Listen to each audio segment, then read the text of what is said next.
Olá pessoal, tudo bem com vocês? Hoje nós vamos ver sobre migração interna. Quando falamos em imigração, é todo deslocamento, é todo movimento que existe dentro de um país. E o Brasil é um país onde o fluxo migratório é muito intenso. Sempre foi, desde o período da colonização até hoje. E nós temos os motivos, o porquê que o Brasil é um país onde o processo migratório é intenso. Nós temos aí 3 motivos. O primeiro, o Brasil é um país muito grande. A extensão territorial do Brasil é enorme. É o 5º maior país do mundo em extensão territorial. Isso propicia, esse deslocamento de um lugar para o outro. O segundo fator são as desigualdades que existem entre uma região e outra. Aquela região mais desenvolvida, onde oferece melhor condição de vida, atrai a população, Então, muitas pessoas saem de regiões menos desenvolvidas e vão para regiões mais desenvolvidas. E o terceiro fator são os ciclos econômicos. Dependendo do período, do ano, a época, determinadas atividades econômicas se sobressaem, se desenvolvem mais, atrai a população para aquele local. Esses são os 3 fatores que evidenciam o grande fluxo migratório que existe no Brasil. Mas para a gente entender melhor toda essa movimentação, esse deslocamento, eu quero falar com vocês em 2 momentos. O Brasil divide esse processo migratório em 2 momentos. Quando? Do período da colonização e agora atual. No período da colonização, nós podemos dividir ele em 3 ciclos, onde a migração foi mais intensa. O ciclo do ouro, quando a população que estava ali na área litorânea, no Nordeste, sai numa quantidade maior para a região de Minas Gerais. Depois o ciclo da borracha, que atrai a população para o norte, para o Amazonas.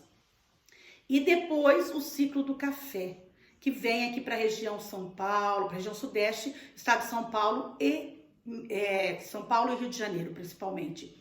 Foram os 3 ciclos assim de maior migração dentro do Brasil. A pecuária também colaborou nessa migração no período da colonização, mas vamos destacar esses 3 ciclos: o ouro, borracha e café. Depois a gente parte para o século XX, 1901 a 2000.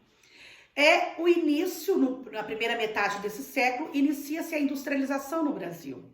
Então, este foi um dos fatores de intenso movimento migratório, que é a saída do homem do campo para a cidade, da zona rural para a zona urbana.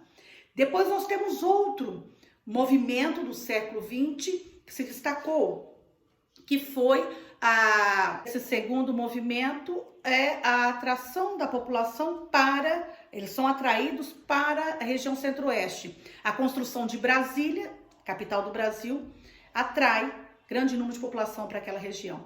E o terceiro é a Zona Franca de Manaus, lá no norte, no Amazonas também. Ali também é um foco, a instalação de muitas indústrias que levam muita gente para lá, para a procura de emprego na indústria. Bom, esses foram os 3 fatores principais do século XX. E aí agora nós vamos ver os tipos de migração.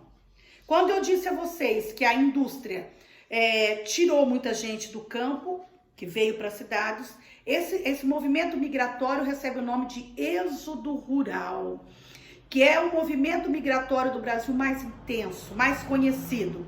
O êxodo rural é exatamente isso. A palavra êxodo significa saída. É a saída do homem do campo para a cidade. E foi muito intenso no começo, principalmente lá pela metade do século XX, por conta das indústrias. A população do campo foi à procura, na cidade, de uma vida melhor. No campo, a precariedade, a modo de vida era muito ruim.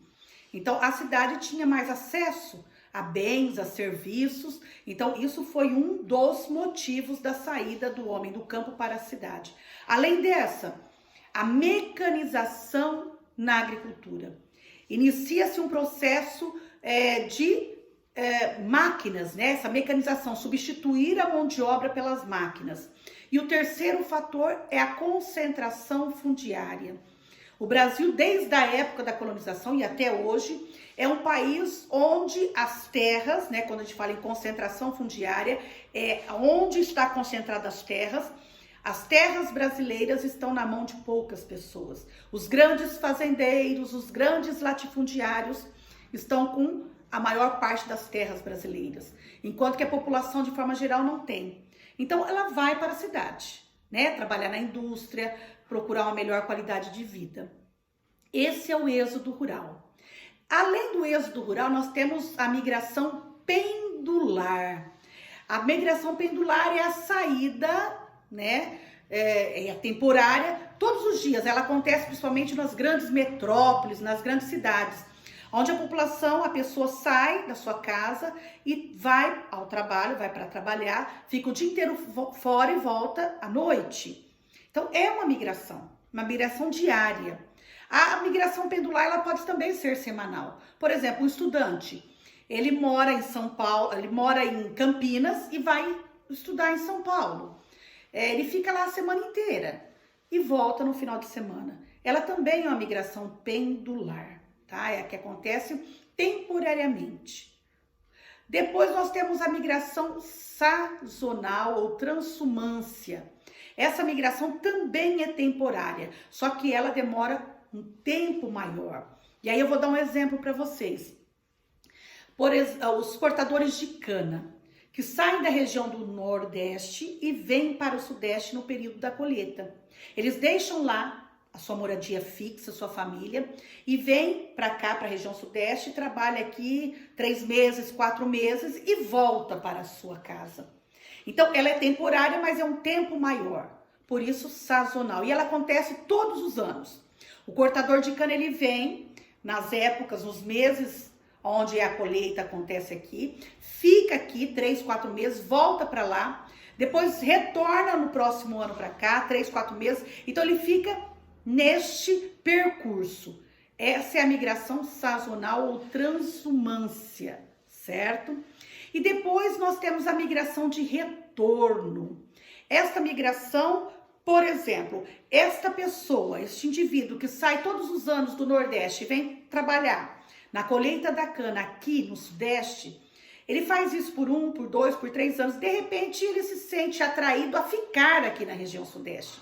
E ele traz toda a sua família para cá.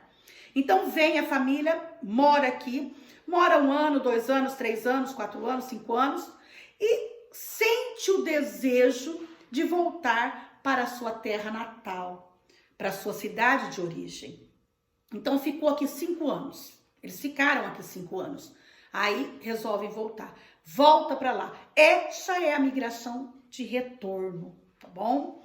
Pessoal, nós temos outros tipos de migração, migrações externas, mas que nesta aula nós vamos ficar por aqui, tá? Para que vocês entendam esse movimento migratório interno que acontece dentro do país, tá bom? Espero ter ajudado. É um conteúdo que vocês estão estudando, que vocês estão trabalhando neste momento, estão desenvolvendo as atividades, tá joia? Um abraço, fique com Deus e até mais.